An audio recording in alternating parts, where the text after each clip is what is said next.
I love a challenge, and saving the Earth is probably a good one. We all know the Earth is in trouble. We have now entered into 6X, the sixth major extinction on this planet. I often wondered if there was a united organization of organisms, otherwise known as uh-oh, and every organism had a right to vote. Will we be voted on the planet or off the planet? I think that vote is occurring right now. I want to present to you a suite of 6 mycological solutions using fungi, and these solutions are based on mycelium. The mycelium infuses all landscapes. It holds soils together. It's extremely tenacious. It holds up to 30,000 times its mass. They're the grand molecular disassemblers of nature, the soil magicians. They generate the humus soils across the land masses of Earth.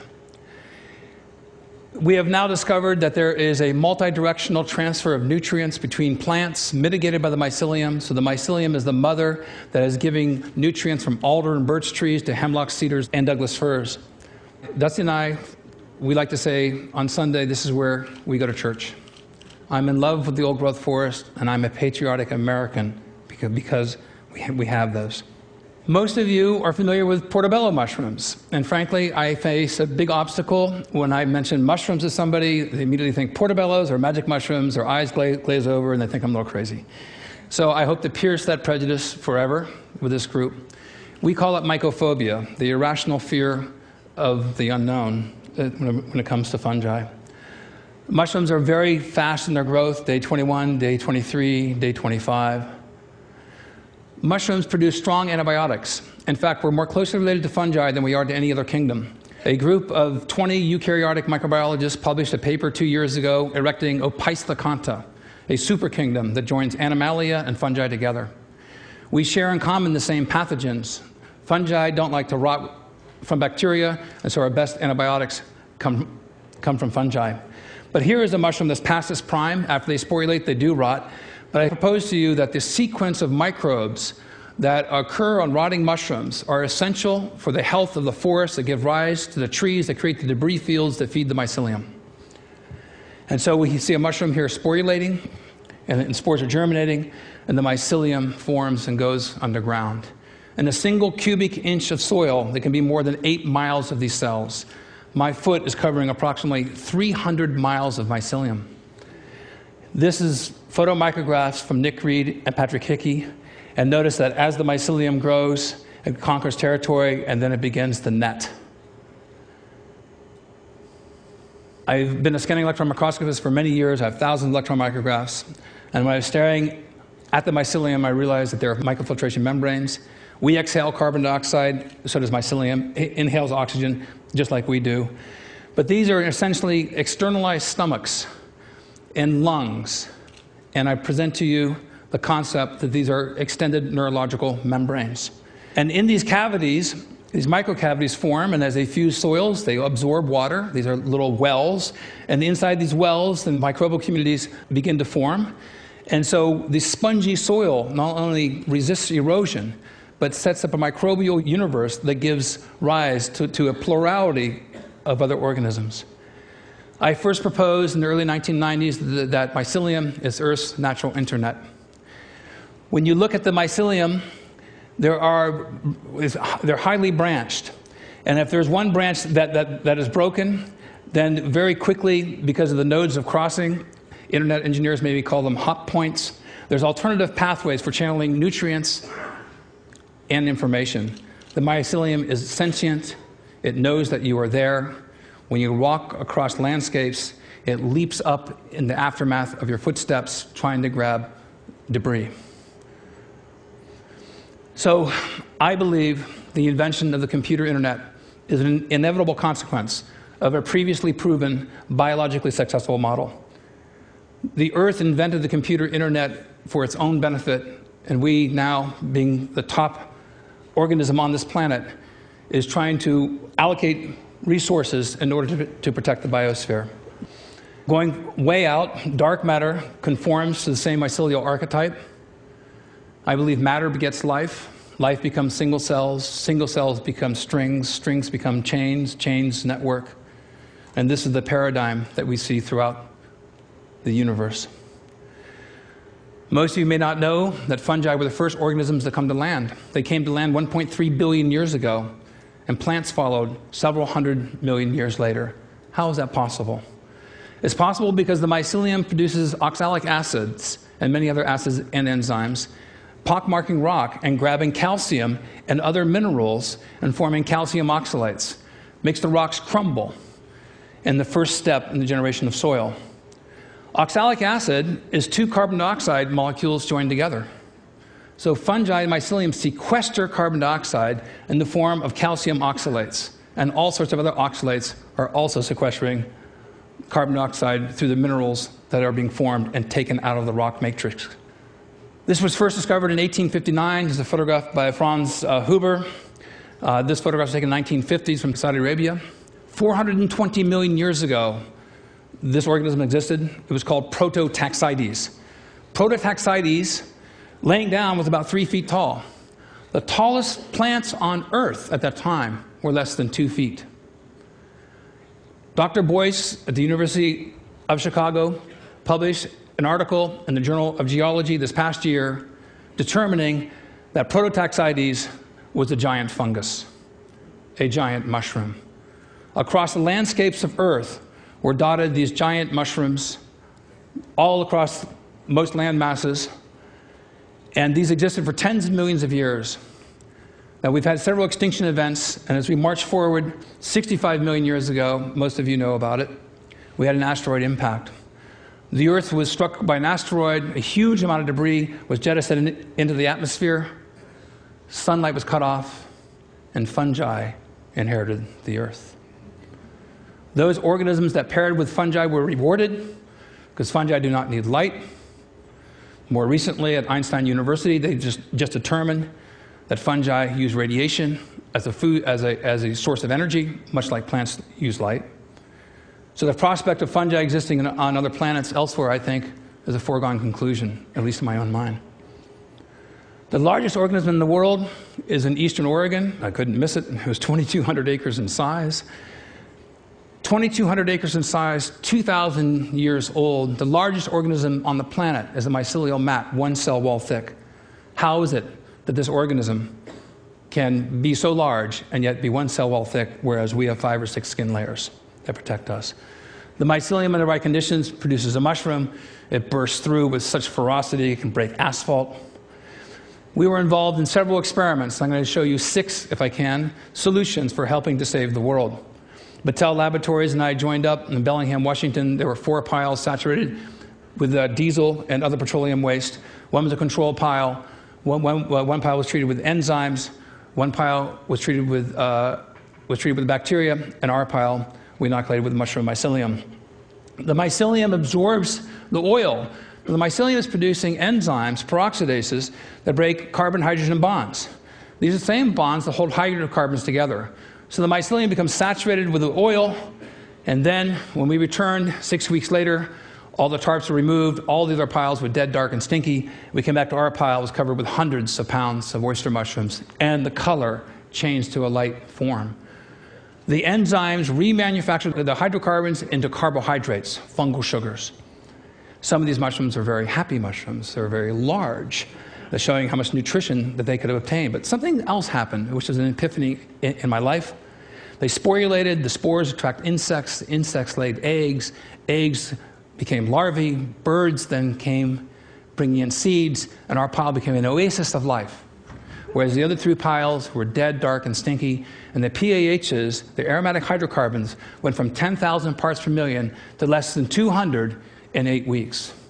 The last image we don't have, the entire pile was a green berm of life. These are gateway species, vanguard species that open the door for other biological communities. So I invented burlap sacks, bunker spawn, and putting the mycelium using storm-blown debris. You can take these burlap sacks and put them downstream from a farm that's producing E. coli or other waste, or a factory with chemical toxins, and it leads to habitat restoration. So we set up a site in Mason County, Washington, and we've seen a dramatic decrease in the amount of coliforms. And I'll show you a graph here. This is a logarithmic scale, 10 to the 8th power. There's more than 100 million colonies per gram. and 10 to the third power is around 1,000. In 48 hours to 72 hours, these three mushroom species reduce the amount of coliform bacteria 10,000 times. Think of the implications. This is a space-conservative method that uses storm debris, and we can be guaranteed that we'll have storms every year. So this one mushroom in particular has drawn our interest over time. This is my wife, Dusty, with a mushroom called Fomitopsis officinalis, agarikon. It's a mushroom exclusive to the old-growth forest. The Dioscorides first described in 65 AD as a treatment against consumption. This mushroom grows in Washington State, Oregon, Northern California, British Columbia, now thought to be extinct in Europe. May not seem that large. Let's get closer. This is an extremely rare fungus. Our team, and we have a team of experts that go out, we went out 20 times in the old-growth forest last year. We found one sample to be able to get into culture. Preserving the genome of these fungi in the old-growth forest, I think, is absolutely critical for human health. I've been involved with the U.S. Defense Department BioShield program. We submitted over 300 samples of mushrooms that were boiled in hot water in mycelium, harvesting these extracellular metabolites. And a few years ago, we received these results. We have 3 different strains of agarikon mushrooms that were highly active against pox viruses. Dr. Earl Kern, who's a smallpox expert of the U.S. Defense Department, states that any compounds that have a selectivity index of 2 or more are active, 10 or greater are considered to be very active. Our mushroom strains were in the highly active range. There's a vetted press release that you can read that's vetted by DOD if you Google Stamets and smallpox, or you can go to npr.org and listen to a live interview. So, encouraged by this, naturally we went to flu viruses. And so for the first time, I'm showing this. We have 3 different strains of agarikon mushrooms, highly active against flu viruses. Here's the selectivity index numbers. Against pox, you saw 10s and 20s. Now, against flu viruses, compared to the ribavirin controls, we have an extraordinarily high activity. And we're using a natural extract within the same dosage window as a pure pharmaceutical. We tried against flu A viruses, H1N1, H3N2, as well as flu B viruses. So then we tried a blend, and in a blend combination, we tried it against H5N1, and we got greater than 1,000 selectivity index. I then think that we can make the argument that we should save the old-growth forest as a matter of national defense.